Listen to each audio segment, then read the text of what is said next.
kita harapkan dengan adanya antrian online ini, selain Vaskes kita bisa nyaman melayani, peserta juga bisa nyaman berobatnya.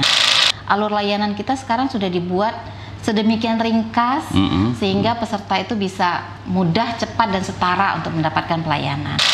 Nah, harapan kita tentunya peserta bisa memanfaatkan layanan dari jaminan sosial ini secara baik dan dipergunakan oleh orang yang benar-benar membutuhkan.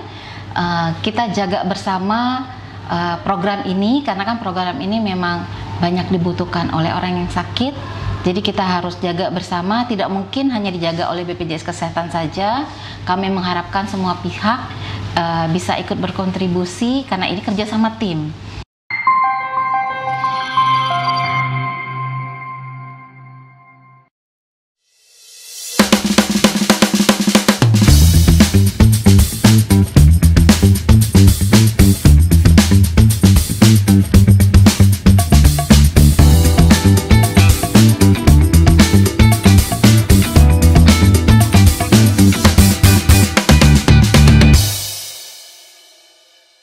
Baik sahabat Ipol, tadi Bu Desi sudah membicarakan terkait tentang antrean online nih. Ini sangat menarik nih Bu Desi ya, karena apakah sebenarnya BPJS Kesehatan ini dengan sistem ini nih Bu mampu memotong birokrasi yang panjang dan bisa meningkatkan mutu layanan di rumah sakit atau di fasilitas kesehatan? Iya, jadi gini Om, kita kan dengan Vaskes juga kita sudah menyiapkan Vaskes kita ya. Untuk menerima peserta kita yang sudah terdaftar tadi 98% gitu. Kita menyampaikan kepada Vaskes untuk menyiapkan bagaimana caranya ketika peserta itu datang rame-rame berobat, Vaskes kita udah siap nih. Itu. Jadi misalnya seperti kita sampaikan untuk jadwal dokter-dokter favorit itu jangan dikumpulkan di satu tempat gitu. Jangan di satu waktu, jadi dipisah. Atau jangan disamakan harinya, dipisah harinya gitu. Jadi kita sampai sudah mempersiapkan Vaskes sampai sebegitunya gitu. Nah, jadi kita harapkan kerjasama juga dari peserta untuk mendaftarkan dirinya untuk berobat itu pakai antrian online.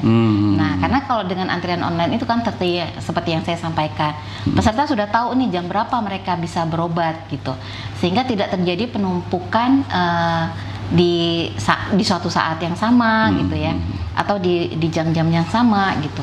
Nah, sehingga akhirnya petugas Vaskes pun untuk mengobatinya bisa maksimal gitu, waktu tunggunya bisa lebih cepat gitu. Mereka juga nggak memerlukan bayar parkir lebih lama gitu kan. Rumah sakit juga nggak perlu menyediakan ruang tunggu yang banyak karena peserta bergantian datangnya. Nah, jadi kita harapkan dengan adanya antrian online ini, selain Vaskes kita bisa nyaman melayani, peserta juga bisa nyaman berobatnya. Aduh, jadi sehat jasmani rohani. Kalau nyaman kan bisa meningkatkan kadar kesembuhannya ya. Betul. Karena kan sembuh itu bukan cuma oleh obat, tapi betul. oleh rasa senangnya peserta, rasa nyamannya para nakes dalam melayani gitu kan. Nah, jadi kita harapkan kerjasamanya juga dari peserta, gimana caranya supaya kita sama-sama nyaman, kita mengatur jadwal untuk pelayanannya gitu. Nah, itu bisa diatur melalui antrian online. Antrian gitu. online. Ya. Nah, kita juga melakukan bridging nih ke rumah sakit.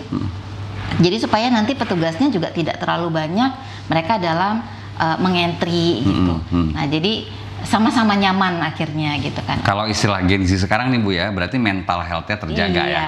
Oke, gitu. jadi biar nggak terlalu stres. Iya, jadi peserta nggak stres, nakes juga nggak stres gitu kan. Ini Bu Desi ngomongin masalah stres ya. Kadang-kadang tuh pasien atau kita masyarakat tuh pengen, saya nggak mau di dokter itu, atau saya ingin atas inisiatif sendiri pindah gitu. Nah, itu bagaimana Bu? Apakah BPJS juga mengakomodir hal itu? Iya. Nah, kalau hal seperti itu kalau di kita namanya APS. APS? Iya. Atas permintaan sendiri. Oke. Nah, jadi saya rasa asuransi dimanapun kalau yang APS atau atas permintaan sendiri itu kita belum bisa akomodasi. Nah, memang kita semuanya kan ada regulasinya, ada alurnya gitu kan, harus pelayanan itu seperti apa. Namun kalau misalnya memang itu indikasi medis, memang sesuai dengan yang terapkan oleh dokter dipersilahkan. Oke. Asal itu bukan misalnya peserta misalnya nih seperti kasus melahirkan. Sebenarnya beliau bisa melahirkan normal tapi atas permintaan sendiri maunya disesar. Atau misalnya dirawatnya harus oleh profesor misalnya gitu ya. Atau saya nggak mau di rumah sakit B, saya mau di rumah sakit A gitu.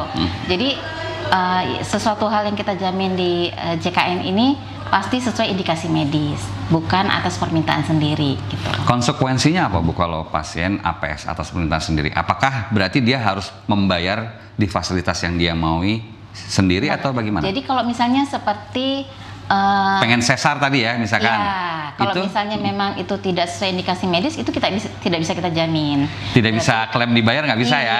Oke. Atau misalnya peserta yang di kelas 3 gitu ya.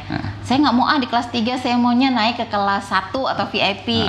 Nah, kalau regulasinya kan kalau kelas 3 itu tidak bisa naik. Jadi ya tidak bisa kita jamin juga. Jadi pembayarannya harus pribadi. Harus ditanggung sisanya ya. Jadi sahabat Ipol kalau istrinya pengen lahiran tanggal cantik atau di rumah sakit tertentu, ya harus tanggung sendiri ya biayanya ya. Karena nggak sesuai indikasi medis. Oke. Ibu, kemudian kalau masalah peserta JKN yang mengalami kesulitan di rumah sakit, apa nih kontak? Apakah mengontak ke mana nih Bu? Oh iya. Jadi di setiap fasilitas kerjasama yang bekerjasama dengan kita sudah memasang poster. Ada petugas EP3RS yang mereka ada julukannya yaitu BPJS 1. Oh, oke. BPJS siap membantu, gitu ya, BPJS 1. Nah, itu ada namanya, ada wajahnya, ada nomor teleponnya yang bisa dihubungi gitu. Kemudian di sebelahnya itu ada petugas PIPP, petugas rumah sakit yang membantu peserta dalam menangani informasi dan keluhan. Nah, jadi ada 2 orang yang siap membantu peserta apabila memang menemui kesulitan di rumah sakit. Oke, jadi nggak usah khawatir ya. Iya. Pasti ada petugas-petugasnya dan mungkin ada call center atau gimana Bu? Call center juga bisa menghubungi call center 165. Juga ada yang tanpa pulsa juga ada bisa menghubungi gitu. Oke, Bu Desi, dari pengalaman Ibu Desi selama ini BPJS Kesehatan tuh melihat masyarakat biasanya faktor apa sih Bu yang utama yang menghambat terjadinya layanan gitu? Kalau dari sisi pesertanya apa nih Bu biasanya? Kalau yang pertama mereka biasanya kurangnya pengetahuan ya, bagaimana cara mengakses layanan. Sehingga mereka kadang-kadang nggak tahu kalau ini dijamin nggak ya, ini saya kalau mau berobat kemana ya gitu, atau hal-hal apa saja yang bisa dijamin atau tidak gitu. Tapi kalau untuk sekarang dibandingkan dengan awal kita ada BPJS tentunya sudah sangat banyak perubahan. Kalau dilihat dari angka peserta yang mengakses layanan kita tentu sudah sangat meningkat gitu ya. Bahkan dibandingkan sebelum COVID aja ini sudah 3 kali lipatnya mungkin ya gitu. Nah, jadi mereka sekarang sudah mengetahui alur, karena juga alur layanan kita sekarang sudah dibuat sedemikian ringkas sehingga peserta itu bisa mudah, cepat dan setara untuk mendapatkan pelayanan. Oke, jadi masyarakat juga dalam hal ini peserta harus terus-menerus menggali informasi, literasinya harus ditingkatkan juga gitu ya Bu ya. Kalau sekarang kan informasi bisa dapat gampang di mana-mana gitu ya. Dari mana saja, dari mana aja HP bisa juga bisa ya. Iya. Oke. Kalau begitu tadi dari sisi masyarakat, sekarang kalau dari sisi pemangku kepentingan, harapan dari BPJS Kesehatan seperti apa nih Bu ke pemangku kepentingan? Jadi selama ini kerjasama kami dengan seluruh stakeholder, seluruh pemangku kepentingan sudah sangat baik. Kita bekerja sama dengan Sudinkes, dengan ada Persi, ada Irsjam, ada PKFI, kemudian juga persatuan-persatuan dari spesialisasi gitu ya. Jadi kita sudah menjalin hubungan baik dan kita harapkan ke depannya bisa lebih meningkat kerjasama kita sehingga mutu layanan kepada peserta bisa kita tingkatkan.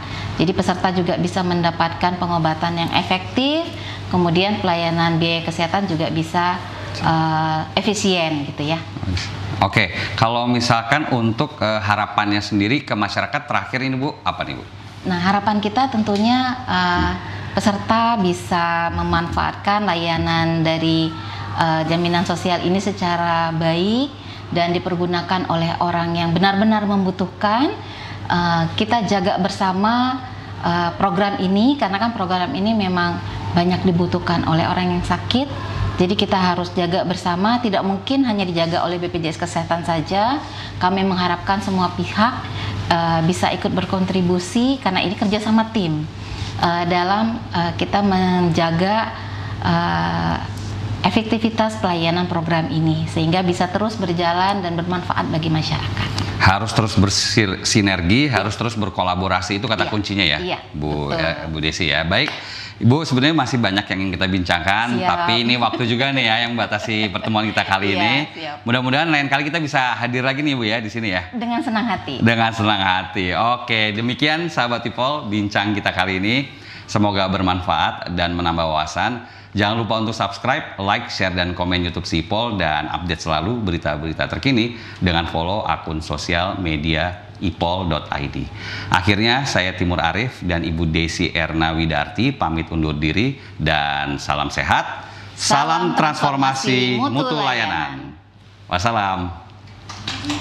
Oke, terima kasih Bu.